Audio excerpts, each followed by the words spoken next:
Let's go to Montreal now. That's where we find CTV's Judy Trinh standing by for us. So, Judy, let's begin with the Greens now out of the debate. Tell us more. What are you learning? Well, Marcia, you knew something was up. I walked into the studio where preparations were being made for the debates this morning, and what I could see were 4 podiums.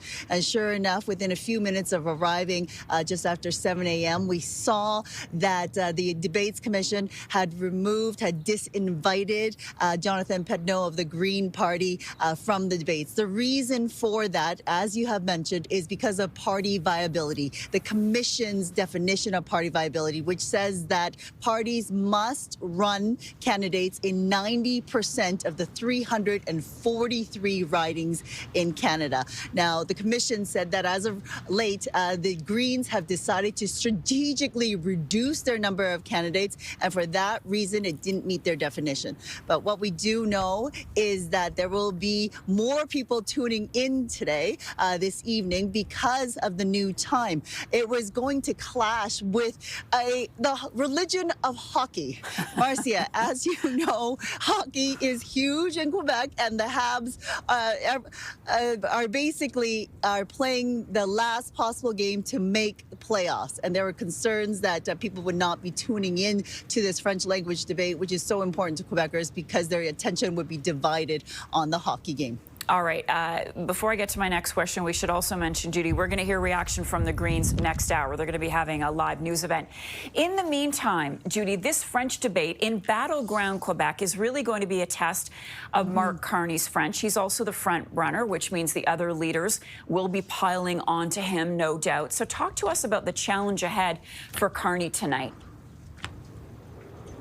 There is no doubt that of the 4 leaders who will be debating, Mark Carney's French is the weakest, and that is where he is vulnerable. But as he has openly said to various to reporters as well as on various shows, he believes that his French level is at a 6. He aims to improve, and he says that, you know, I think the strategy for him is not to try to go above and beyond what he has already said to Quebecers. They are not expecting fantastic French from him, but what Quebecers have wanted as their top issue is which leader will deal best with the trade threats with Donald Trump. Marcia, just in the past few days, we've heard that Donald Trump wants to go impose extra tariffs on the semiconductor industry as well as pharmaceuticals, which are 2 huge industries here in Quebec. The other issue is supply management. You'll recall that Donald Trump actually said that the tariffs or the duties put on milk products, dairy products coming from Canada that the U.S. has to fight against is unfair. So Quebec's major industries have been name-checked by Donald Trump, and that is what they will be focused on in this debate. But I can tell you that for the past couple of days and past couple of weeks, there have been core people around Mark Carney who only speak to him in French. He is trying to be immersed in it as much as possible, and he has been in Quebec for the past 2 days, or 3 days, just prepping. The other issue too, though, Marcia, is that on the election trail, he has only visited Montreal.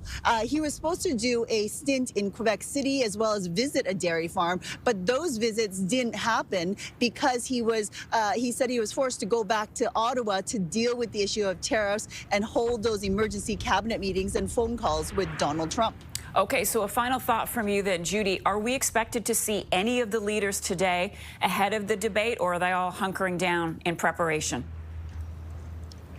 We do know that Pierre Poilievre will be holding a news conference. That will happen later this morning, as well as Mark Carney is going to be visiting a small business here in Montreal. So there is some activity. And Marcia, you know, there are 78 seats up for grabs here in Quebec. And I think that what you will see tonight, the person who has the most to lose in this debate would be Yves-François Blanchet.